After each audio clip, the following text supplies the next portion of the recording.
E aí, meu povo? Se essa é a primeira vez que você está me vendo, meu nome é Bianca, sou psicóloga, e hoje eu vim falar um pouquinho sobre o filme As Vantagens de Ser Invisível. Para quem não sabe, o filme foi baseado nesse livro aqui, com esse autor. O autor foi a mesma pessoa que dirigiu o filme, então eu acredito que por isso o filme tenha ficado muito fiel ao livro. E esse é um filme, um livro que traz assuntos voltados para a psicologia assim de uma forma muito clara, de uma forma que a gente consegue entender muito bem aplicado na prática, né? Então eu resolvi trazer um pouquinho sobre essas questões que a gente poderia ter visto, coisas que a gente pode aprender e levar para nossa vida que a gente consegue identificar dentro do filme. Então, primeiro um resuminho aqui do filme, né? O Charlie, ele é um menino de 15 anos que tá indo pro ensino médio, ele tá passando pro ensino médio e ele não tem amigos porque o amigo acabou de se matar. Então ele entra no ensino médio, ele não tem muitos amigos, ele é bem sozinho. E no meio disso ele conhece o Patrick e a Sam, que são dois personagens principais que vão dar continuidade na história com ele. E o Charlie se apaixona pela Sam e a história mostra um pouco dessa fase de adolescência e tudo mais que eles vivem nesse momento, né? E eu separei alguns tópicos para falar sobre esse filme. Então eu não vou trazer necessariamente em ordem cronológica, eu vou trazer em tópicos, esmiuçando um pouquinho os assuntos, né? E o primeiro assunto que eu achei muito importante trazer dentro desse filme é o bullying que acontece dentro da escola. O bullying, a gente consegue ver ele ali no filme, porque o Charlie, ele sofre, de certa forma, um bullying. Tem uma cena que ele tá na sala de aula de português avançado, e até na narrativa dele ele fala, ai, que bom, encontrei as pessoas inteligentes na escola. E aí a menina do lado faz uma piada completamente desnecessária e sem graça com ele. E isso fica uma situação meio chata, assim. E a gente consegue perceber pequenas situações o tempo todo, assim, nessa aula com essa menina que senta do lado dele, que seriam pequenas demonstrações de bullying. Além disso, tem toda a exclusão social que ele sofre na escola, então ele lancha na cafeteria sozinho e tudo mais. Também outra cena que pra mim é muito forte do bullying no filme é a cena que o Patrick, ele apanha no filme. Ele, por causa do namorado dele ali, o Brad, que eles namoravam escondido, ele meio que vai cobrar alguma coisa dele e ele apanha dos amigos do Brad de uma forma bem feia, né? O bullying na escola é um assunto muito atual, eu acredito que ele já foi muito falado, mas acredito que a gente ainda precisa reforçar esse assunto, porque eu sinto que a gente não fez o suficiente, porque ainda continua acontecendo. Se a gente entra nas nossas escolas hoje em dia, a gente vê pessoas sofrendo bullying, pessoas cometendo bullying, com uma naturalidade muito grande, assim, a gente não... É natural, as pessoas cometem isso como se fosse algo normal. Isso é um problema muito sério, porque traz muito prejuízo para a vida da pessoa, né? Tanto uma baixa na autoestima da pessoa, que acaba se isolando, acaba ficando sem amigos, isso acaba dificultando bastante também a capacidade de interação dela. A pessoa pode desenvolver um quadro depressivo, ou um quadro ansioso, ou até mesmo uma síndrome do pânico, porque ela começa a ter medo de ir pra escola, ela começa a não ter vontade de ir pra escola, ela começa a não ter vontade de fazer as coisas. Então é bastante coisa, assim. E essas marcas do bullying na escola que a gente sofre ali na infância e adolescência, acho que principalmente na adolescência, não é como se passasse quando a gente vira adulto, não é como se a gente passasse uma borracha e tá tudo limpo. Eles deixam marcas que a gente leva pra vida toda, a gente leva até a nossa vida adulta, e se a gente não parar em terapia pra olhar realmente pra isso e olhar realmente e desmistificar o que aconteceu, meio que digerir um pouco essa situação, assim, rever isso e ressignificar a situação, a gente não vai pra frente. Isso vai ficar empacando a nossa vida pro resto da vida, na verdade. Isso vai continuar empacando a nossa vida até que a gente pare em algum momento e olhe para isso. E esse foi o primeiro ponto que eu queria abordar com vocês. E o segundo tópico que eu queria trazer pra vocês, eu escrevi aqui o nome, eu tô com as anotações aqui do lado, por isso que eu tô dando uma olhadinha de vez em quando. Eu escrevi o nome dele, Tá Todo Mundo Meio Quebrado. Porque o que acontece, né? Quando você começa a ver o filme, você vê a história do Charlie, que perdeu a tia, que perdeu o amigo, que tem uma vida difícil, que sofre bullying e tudo mais. E o Charlie olha para as outras pessoas e parece que é tudo muito mais fácil para as outras pessoas. Porque quando a gente olha de fora, a situação parece muito mais fácil, sim, para as outras pessoas. Parece que todo mundo tá dando conta, né? E quando o filme vai se desenrolando e a gente conhece melhor, mais de perto, dois personagens, que são o Patrick e a Sam, a gente consegue entender que todo mundo tem um lado que tá um pouquinho quebrado, um pouquinho defeituoso, e que a gente poderia, não sei se arrumar seria a palavra, mas todo mundo sofre. ninguém tem uma vida perfeita. A gente costuma muito idealizar a vida dos outros. A gente olha e pensa, não, porque olha ali, fulano tá sempre sorrindo, fulano tá sempre arrumado. E não é bem assim que as coisas funcionam, né? Um exemplo, pra mim, muito forte dessa questão dessa idealização, no filme, é o Patrick. Porque na primeira cena, numa das primeiras cenas que ele aparece na aula de marcenaria ali, ele faz uma super piada com o professor e pinta e todo autoconfiante, assim. Ele fala com uma postura de quem tem confiança no que tá fazendo, né? E é muito interessante quando a gente vai a fundo nesse personagem, quando a gente conhece um pouco dele, que a gente vê a relação dele com o Brad, por exemplo, que é super tóxica, uma relação muito mal, uma relação muito ruim. Faz mal pra ele, faz mal pro Brad. E ele meio que vai se sujeitando a isso. E ele sofre muito com isso, né? É muito claro pra mim o sofrimento ali por trás de esconder essa relação, né? Então, e o próprio Brad é um exemplo. O Brad, ele é jogador do time, ele usa o casaco do time, tá ali na escola, tipo, turma dos populares. E quando você vai a fundo nele também, você vê toda essa relação com o Patrick, que é disfuncional. Você vê que tem toda a relação com o pai. Você vê a cena ali com o pai, onde ele vai se desenrolando e onde ele apanha do pai, quando o pai pega ele com o Patrick. A própria Sam, que tá ali toda sorridente, toda feliz, ela foi abusada e teve momentos bem difíceis. E ela menciona também no filme anorexia, bulimia, acho que é a bulimia que ela menciona. Então, assim, a gente consegue perceber que todo mundo tem uma dorzinha escondida ali. O que acontece é que algumas pessoas mostram menos que outras, né? Então, acho que fica de lição pra gente aqui não idealizar um pouco, não idealizar tanto a vida dos outros. Porque no fim não é tudo isso que a gente pensa. No fim a gente olha metade, a gente olha de fora e a grama do vizinho é sempre mais verde. Então acho que é importante a gente ter essa consciência de quando a gente olhar pro outro, a gente saber que a gente tá olhando só a capa daquilo e não a situação real. Terceiro ponto que eu queria trazer sobre o filme. Famosa frase clássica, acho que marca muito o filme, que é: nós aceitamos o amor que achamos merecer. Bom, essa é uma frase que o Charlie escuta do professor dele de português, quando ele pergunta por que as pessoas que ele conhece escolhem pessoas erradas e que tratam elas mal para amar. E aí ele diz: nós aceitamos o amor que achamos merecer.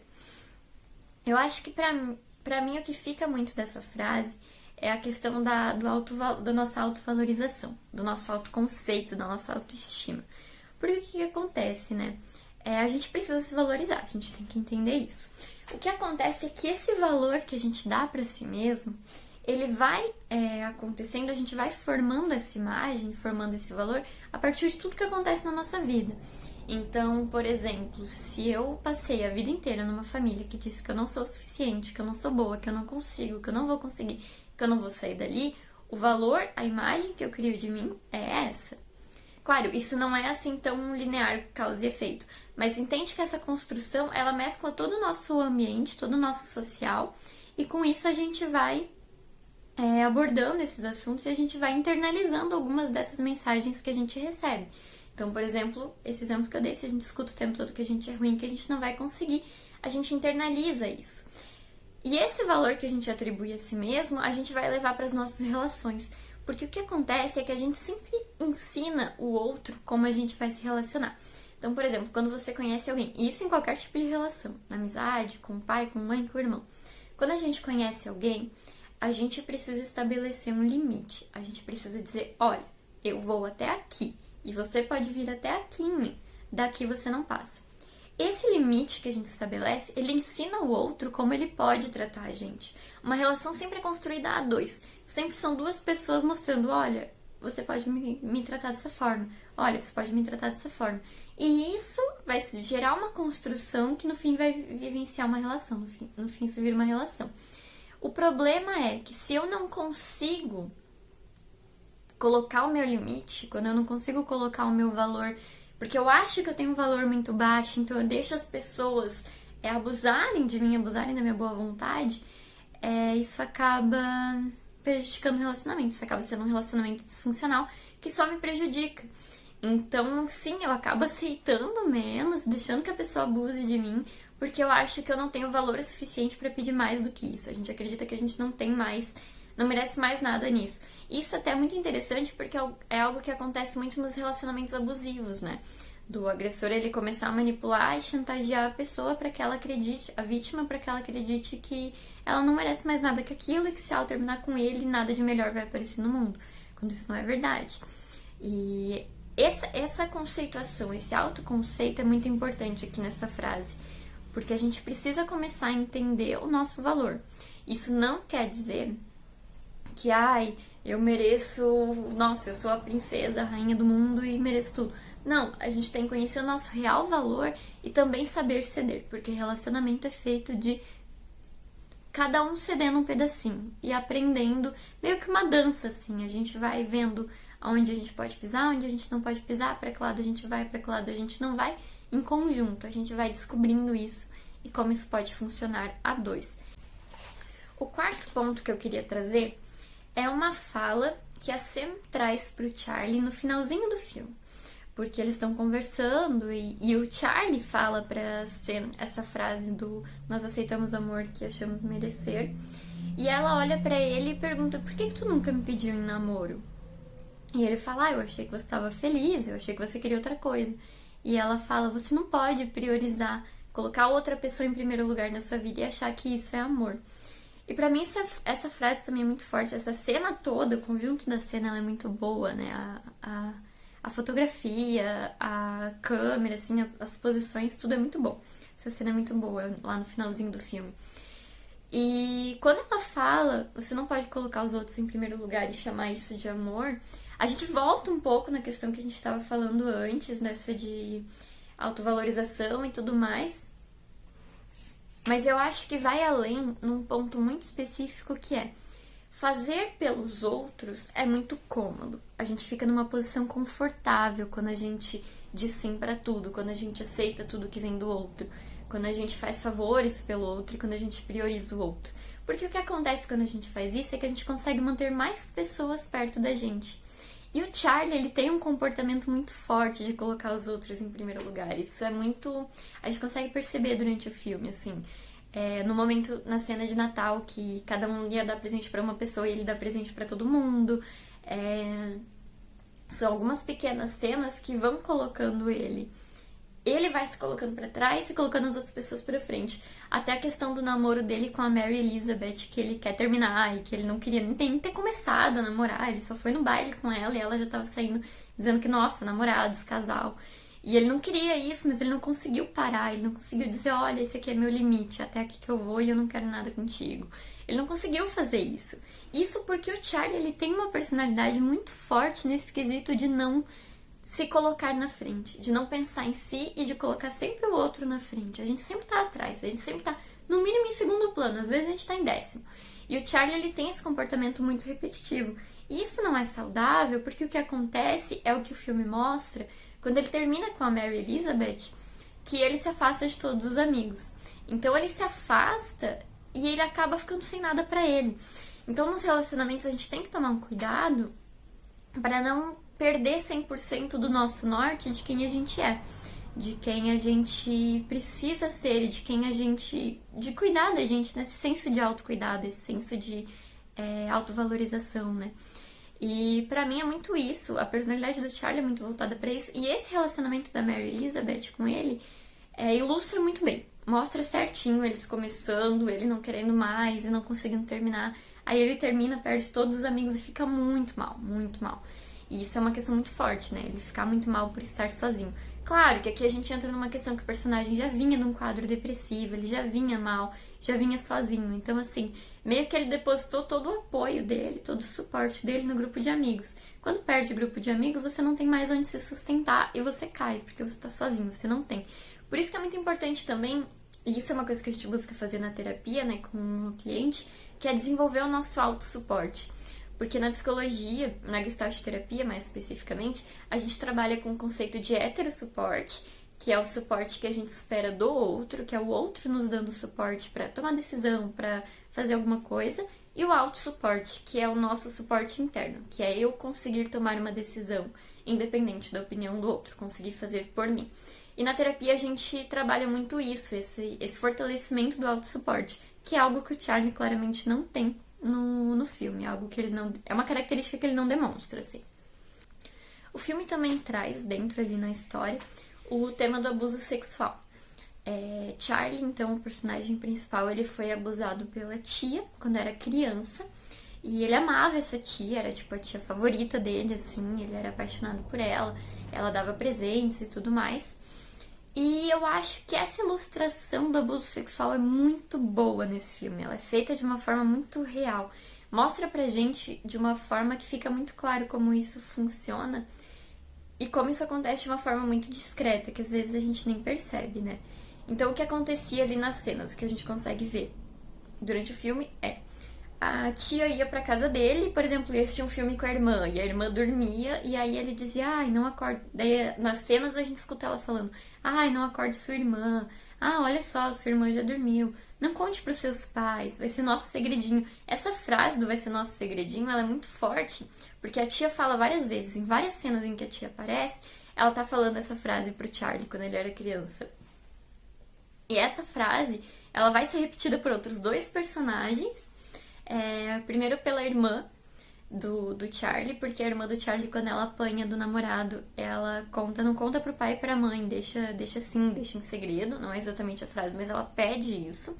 E a segunda vez é pelo Patrick, quando o Charlie pega o Patrick e o Brad juntos, e aí ele diz assim, vai ser nosso segredo, você não pode contar pra ninguém. Então essa frase, pra mim, ela teve um peso um pouquinho maior, eu já volto nisso, vamos continuar aqui no abuso sexual, né? Então, vamos lá.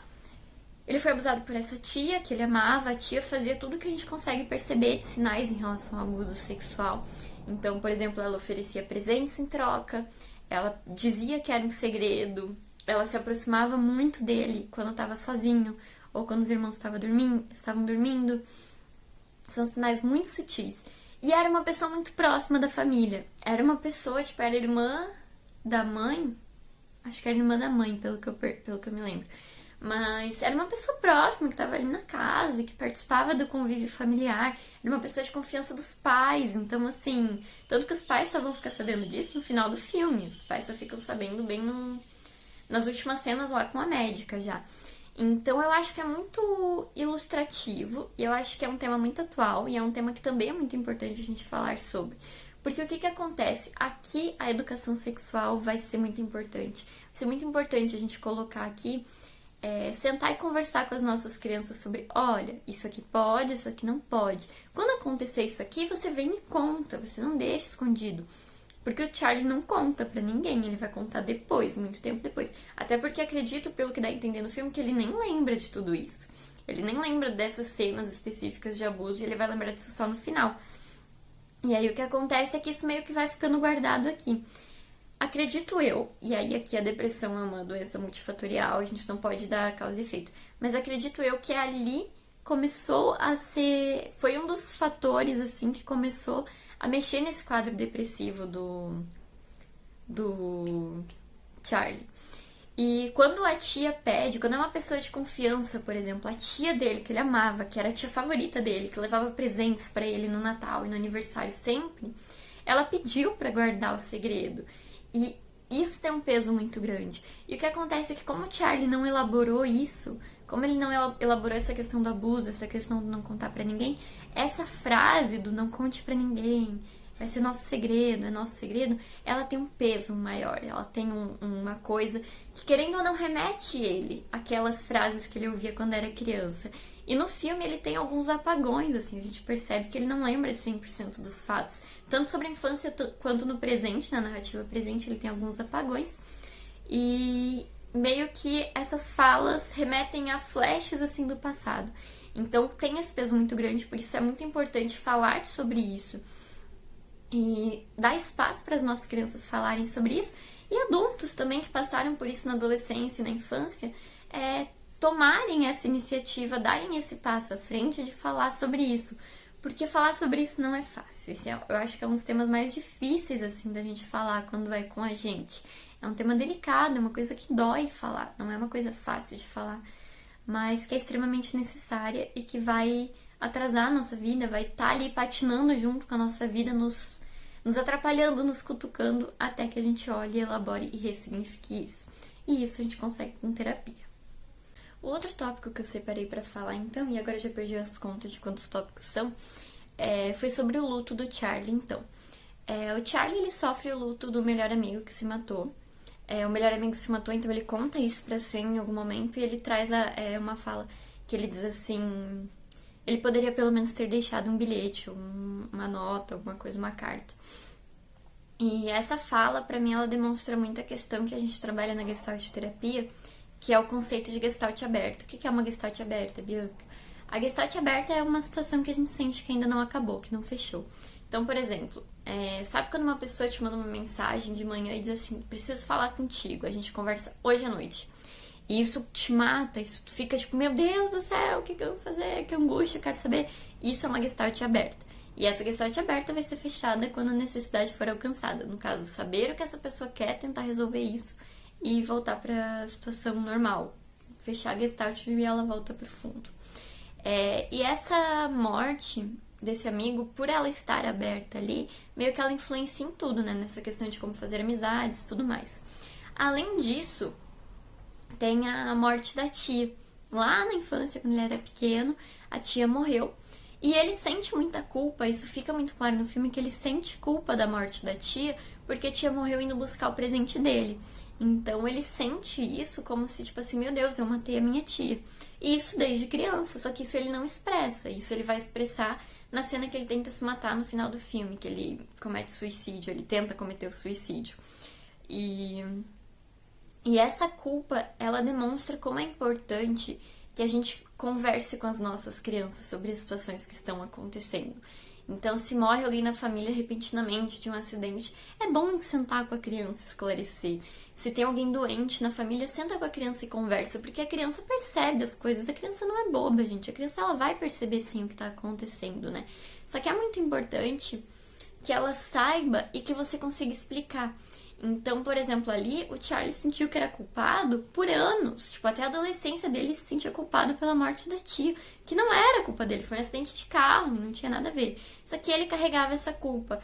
E essa culpa, arrastada por todo esse tempo, é um sentimento horrível. Imagine que você se sente responsável pela morte de alguém, sabe? Então, eu queria reforçar também aqui nessa questão do luto. Primeiro que o luto é uma situação muito difícil. A gente não passa da noite pro dia, a gente não esquece da noite pro dia. É uma fase importante de ser vivenciada também. Mas converse com as crianças quando algo desse tipo acontecer, para a criança não ficar criando teorias na cabeça dela, para a criança não imaginar alguma coisa e acabar se culpando por algo que não é culpa dela. O outro tópico, então, que eu trouxe é o suicídio na adolescência. O filme, ele mostra duas situações de suicídio. Uma que é a do irmão do melhor amigo do Charlie, que se mata, que não deixa um bilhete e tudo mais. E a segunda é a tentativa de suicídio do Charlie, quando ele tá sozinho em casa e tudo mais. O suicídio na adolescência, ele é mais comum do que a gente imagina. E isso é um tema muito sério. Porque o que acontece? A adolescência, ela por si só, ela é uma fase difícil. E eu acho que o filme também traz isso, o fundo dele é essa vivência da adolescência. Querendo se encaixar, querendo encontrar seu caminho pra onde é que você tá indo, né? E esses suicídios, eles ilustram um pouco dessa dificuldade, do quanto dói às vezes passar por essa fase. E o que acontece é que na nossa cultura, os adolescentes, eles são muito negligenciados. Então é muito comum que a gente escute, quando a gente está passando pela adolescência, que agora você é um aborrecente, porque tudo dói, porque mas é adolescência, isso é problema de adolescente, vai passar. E não, gente, a gente precisa parar e escutar essa gente, porque dor é dor, sofrimento é sofrimento, a gente precisa olhar para isso de alguma forma. Por mais que seja uma questão pequena, a gente não sabe como isso dói dentro da pessoa, a gente não sabe aonde isso está acontecendo, de que forma e que tamanho isso tem dentro da pessoa. Então, na adolescência, a gente tem que parar de olhar para os adolescentes como se fosse uma fase de frescura, como se fosse uma fase que, mas na minha época, tua época era diferente. Os adolescentes que a gente tem hoje, eles passam por uma pressão muito grande, porque hoje com 16 anos é muito comum que as pessoas perguntem muito pra ti sobre o que tu quer fazer na faculdade. Às vezes tu não quer, tu tem 16 anos, tu é muito novo pra saber o que tu vai querer na faculdade.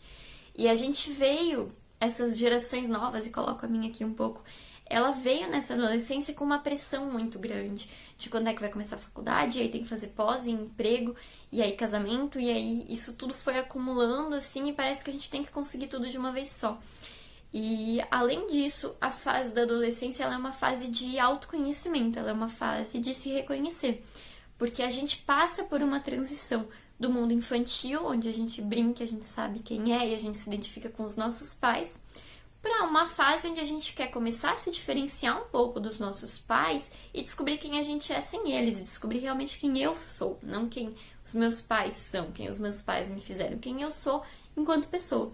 E esse processo também não é fácil, também não é agradável. Para algumas pessoas é mais fácil que outros, claro, mas a gente precisa parar de negligenciar a adolescência, porque a adolescência é um problema muito sério, ela é uma fase muito séria e a gente precisa estar atento aos adolescentes. Pode ser que você tenha aí na sua casa um filho adolescente, uma irmã que está passando pela adolescência, que vai passar por isso maravilhosamente bem, que não vai ter problema, que não vai ficar triste, que vai entender isso, que vai conseguir conversar abertamente. Show! Mas pode ser que você tenha um adolescente que vai ter um pouco mais de dificuldade, que vai precisar conversar, que talvez vai se envolver com um grupo de pessoas que não vai fazer tão bem pra ele. E tudo isso a gente tem que estar atento, precisamos prestar atenção e parar de negligenciar a adolescência, porque dor de adolescente não é mimimi, não é infantilidade e não é menos porque ele é adolescente. Dói igual, a pessoa sofre igual. Trouxe 2 últimos pontos, então, pra gente discutir aqui pro vídeo, que já ficou enorme, tá? Gigante, tá? Maior do que eu imaginei que ia ficar. Mas tudo bem, que eu acho que vai ficar legal. Então, a penúltima frase que eu trouxe foi uma frase que a médica do Charlie fala pra ele, e que ele narra isso no final, bem no finalzinho, naquela narração final do filme, ele fala... não escolhemos nosso passado, mas podemos escolher nosso futuro. Eu tô olhando aqui pro lado porque eu tenho minhas anotações aqui. Agora que eu vi que eu falei 20 minutos e não mencionei isso antes, mas tudo certo, minhas anotações estão aqui. E por que essa frase é tão importante? Por que essa frase impacta? Pra mim, ela é a mesma coisa que a frase do existencialismo lá, que diz: não importa o que fizeram de mim, o que importa é o que eu fiz com o que fizeram de mim. E essa frase, pra mim, ela é uma sentença de liberdade, porque nos tira da posição de vítimas do ocorrido. Porque a gente não pode mudar o passado, eu não posso voltar lá, por exemplo, na história do Charlie, e apagar aquilo que aconteceu e mudar uma máquina do tempo, sei lá, não tenho como fazer isso. Mas o que vai acontecer é essa consciência de que isso aconteceu. Eu não consigo mudar isso que aconteceu, mas daqui pra frente, tudo o que acontecer está sob minha responsabilidade, porque eu posso escolher o que vai acontecer daqui pra frente, porque eu posso escolher como agir daqui pra frente. E claro, a gente tá sim vulnerável a situações da vida, acidentes, coisas maiores, morte familiares, qualquer coisa, a gente tá vulnerável a isso. Mas é muito importante, quando a gente tem algo pesado assim no nosso passado, olhar pra essa situação a partir desse olhar, de eu não posso escolher o que aconteceu lá, mas eu posso escolher o que vai acontecer aqui e agora, nesse exato momento que estou vivendo. Isso é muito importante e isso pra mim ela é uma sentença de liberdade. E por último, a última frase que eu trouxe, então, foi uma das últimas frases. Essas 2 últimas frases são tudo da mesma narrativa do Charlie ali no final do filme. E essa frase, ele diz assim, ele tá escrevendo a carta pro amigo e ele coloca assim: eu sou feliz e triste ao mesmo tempo e ainda estou descobrindo como posso ser assim.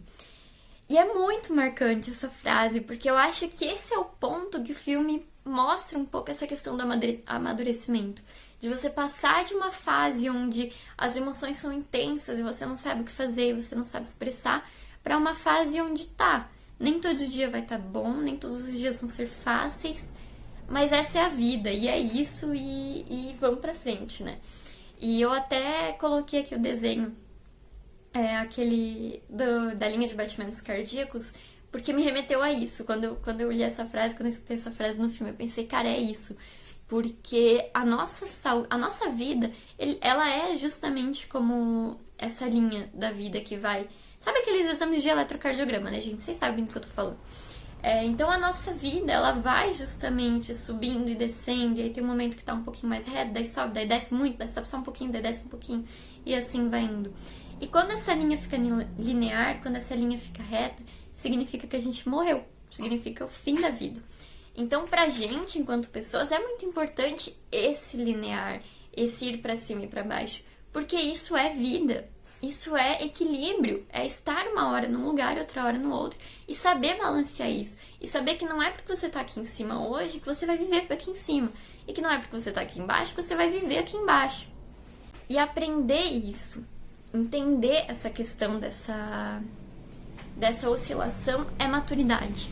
Pra mim é um sinal muito grande de maturidade, de entender que não vai ser tudo as mil maravilhas, mas também não vai ser tudo um inferno, que a gente consegue contrabalancear isso, né? E era isso que eu tinha pra falar do filme.